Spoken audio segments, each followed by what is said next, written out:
Hello everyone guys, sexual reproduction in flowering plant की NCERT की exercise का question number 5 आपके सामने है। देखिए क्या है भाई क्वेश्चन नंबर 5 एनसीईआरटी की एक्सरसाइज से। व्हाट इज मींट बाय, क्या मतलब है मोनोस्पोरिक डेवलपमेंट का of female gametophyte. Female gametophyte जो है इसकी जब डेवलपमेंट होती है तो ये मोनोस्पोरिक होती है। क्या मतलब है इस बात का, मोनोस्पोरिक डेवलपमेंट का, ये क्वेश्चन डिस्कस करेंगे इस वीडियो में। पहले समझ लेते हैं ये क्या कहना चाह रहा है क्वेश्चन। देखो भाई, सबसे पहले फीमेल गैमेटोफाइट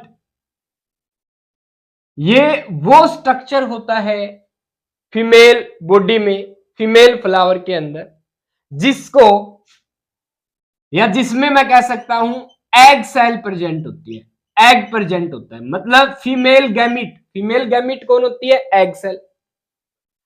ये प्रेजेंट होता है फीमेल गैमेटोफाइट में। ये जो फीमेल गैमेटोफाइट है इसका सिंपल शब्दों में मतलब है फीमेल गैमिट को धारण करने वाला पौधे का ऐसा भाग।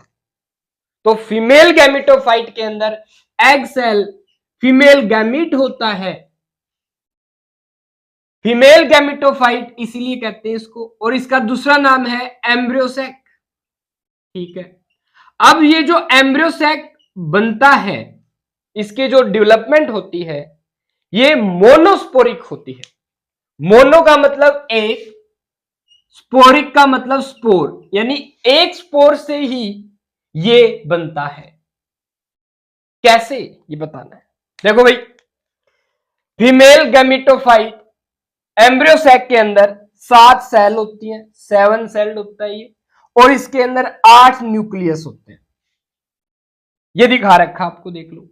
ये एक एम्ब्रियोसैक है फीमेल गैमेटोफाइट, इसके अंदर 3 सेल यहां प्रेजेंट होती है, एक ये, 2, 3। इन तीनों सेल को हम कहते हैं एग अपैरेटस। तीनों सेल में से 2 सेल होती है सिनर्जिड, ये बाहर वाली पहली और तीसरी, ये वाली है एग सेल। 3 सेल हो गई, ठीक है। 3 सेल होती है नीचे, इन्हें कहते हैं एंटीपोडल सेल्स, तीनों कोई। गाइस ये वाली जो 3 सेल है ये चलाजल एंड की तरफ होती है। ये वाली जो एग अपैरेटस बना रही है ये माइक्रोपाइलर एंड की तरफ होती है, ध्यान रखिएगा। ओके, अब 3 ये सेल, 3 ये, कितनी हो गई? 6। ओके, ये जो कंप्लीट सेल, ये जो सेल दिख रही है ये पूरी सेल, इसे हम कहते हैं सेंट्रल सेल। 7 सेल हो गई, डन। इसके अंदर 8 न्यूक्लियस होते हैं। देखो इस सेल में 1, 2, 3, जो ये ब्लू से मैंने कर रखे 3, 4, 5, 6, तो ये हो गए 2, ये इन्हें हम कहते हैं पोलर न्यूक्लियाई। तो एक फीमेल गैमेटोफाइट के अंदर 8 न्यूक्लियस होते हैं और 7 सेल होती है। ये फीमेल गैमेटोफाइट एम्ब्रियोसैक पहले केवल एक मेगास्पोर था। क्या था? एक मेगास्पोर। ये मेगास्पोर एक कैसे इस एम्ब्रियोसैक 7 सेल 8 न्यूक्लिएट में बदल गया, ये आपको बताना है।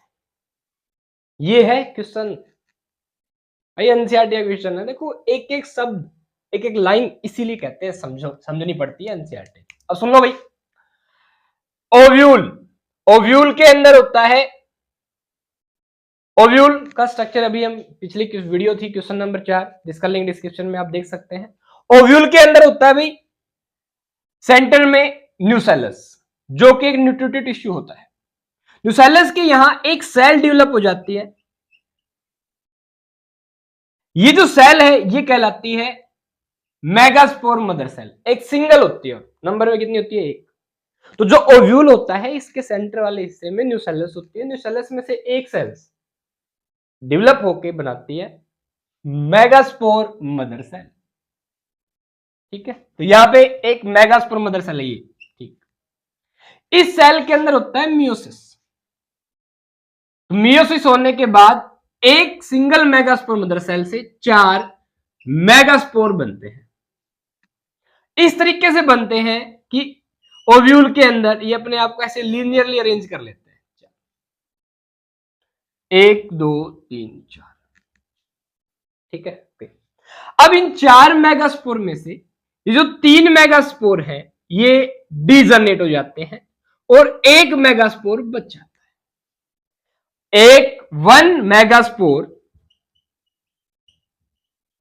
रिमेन्स फंक्शनल, ठीक है। ओके, 3 मेगास्पोर जो है वो क्या हो जाते हैं, डीजनरेट, खत्म, ये चलेगा। अब इस एक फंक्शनल मेगास्पोर के अंदर 3 बार 3 टाइम्स माइटोसिस होता है। क्या होता है भाई, माइटोसिस डिवीजन होता है, माइटोसिस 3 टाइम्स माइटोसिस होता है, वो भी फ्री न्यूक्लियर। पहले केवल न्यूक्लियस न्यूक्लियस में डिवीजन होता है, फ्री न्यूक्लियर डिवीजन होता है।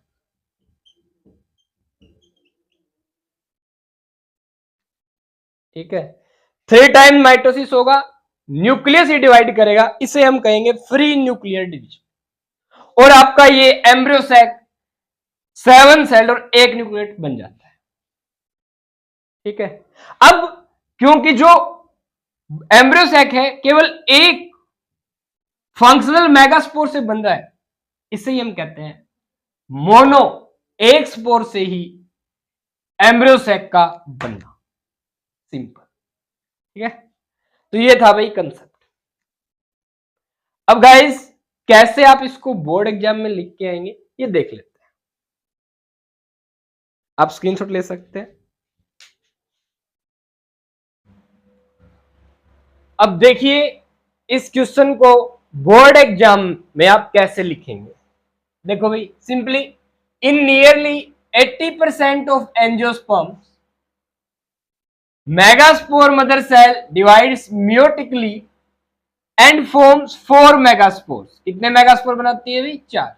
ठीक है, 80% में क्यों बोला है कि 80% में जो ये 4 मेगास्पोर बनते हैं ना, ये लीनियर फैशन में रेंज होते हैं, लीनियरली ऐसे, लीनियर टेट्राड 1 2 3 4 4 मेगास्पोर लीनियरली, समझ रहे हो। ठीक, इसलिए बोल रहा है भाई यहां पे क्या 80%। ओके, 4 मेगास्पोर बन गए, done. Out of 4 megaspore 3 megaspore जो होते हैं 1 2 3 ये डिजनरेट हो जाते हैं, खत्म हो जाते हैं, नष्ट हो जाते हैं। एंड ओनली 1 मेगास्पोर, और केवल 1 मेगास्पोर ही है ना, रिमेन्स फंक्शनल, एक्टिव रहता है भाई, ONAL, रिमेन्स फंक्शनल। ठीक है, दिस फंक्शनल मेगास्पोर, अब जो फंक्शनल मेगास्पोर है यही बनाता है, फॉर्म्स करता है क्या, 7 sailed 8 nucleate, 7 sailed 8 nucleate female gametophyte. ठीक है, ये खास बात है भाई, 7 सेल्ड 8 न्यूक्लिएट कंडीशन, बहुत बार क्वेश्चन आता है, ध्यान रखना। 7C 7 सेल्ड 8 न्यूक्लिएट, ध्यान रखिएगा। न्यूक्लिएट में देखो पीछे 8 है, तो यहां से आइडिया लगा लेना 8 क्या होंगे, न्यूक्लियस, न्यूक्लिएट 8। ठीक है, सेल कितनी होंगी, 7 सेल, 7 सेल 7, C7, समझ रहे हो। तो कंफ्यूज नहीं होंगे, बहुत सारे बच्चे कंफ्यूज हो जाते हैं। Female gametophyte. So due to formation of embryo sac from 1 megaspore, कि 1 मेगास्पोर से ही एम्ब्रियो सैक बन रहा है, this development is called as monosporic development. तो गाइस ये क्वेश्चन था एनसीईआरटी का, जिसका आंसर आपके साथ। तो होप सो आपको ये क्वेश्चन समझ में आ गया है, कैसे आपको आंसर करना है इस क्वेश्चन का, ये भी आपको क्लियर हो गया है। इसका स्क्रीनशॉट ले लीजिए। और गाइस जो भी एनसीईआरटी की एक्सरसाइज की क्वेश्चन है, यही क्वेश्चन आपके बोर्ड एग्जाम्स में आएंगे, यही क्वेश्चन नीट के अंदर भी आते हैं, वहां आपसे कंसेप्ट पूछते हैं, बस हर जगह ही कंसेप्ट पूछा जाता है। अब बहुत बार आप कंफ्यूज हो जाते हो कि आंसर लिखे कैसे बायोलॉजी के एग्जाम में, तो ऐसे लिखना है। गाइस ये हमारा 5th क्वेश्चन है sexual reproduction in flowering plant की एनसीईआरटी की एक्सरसाइज से, यानी कि इससे पहले 4 क्वेश्चन हम अटेम्प्ट कर चुके हैं, जिसमें मैंने आपको बता रखा है कि कैसे आपको क्वेश्चन बोर्ड एग्जाम में आंसर करते हुए लिखना है। ठीक है, किसी प्रकार की क्वेरी आपकी बायोलॉजी से रिलेटेड हो तो आप कमेंट में पूछ सकते हैं। अच्छे से इन क्वेश्चंस को अपनी नोटबुक में बनाइए और प्रैक्टिस कीजिए। All the best.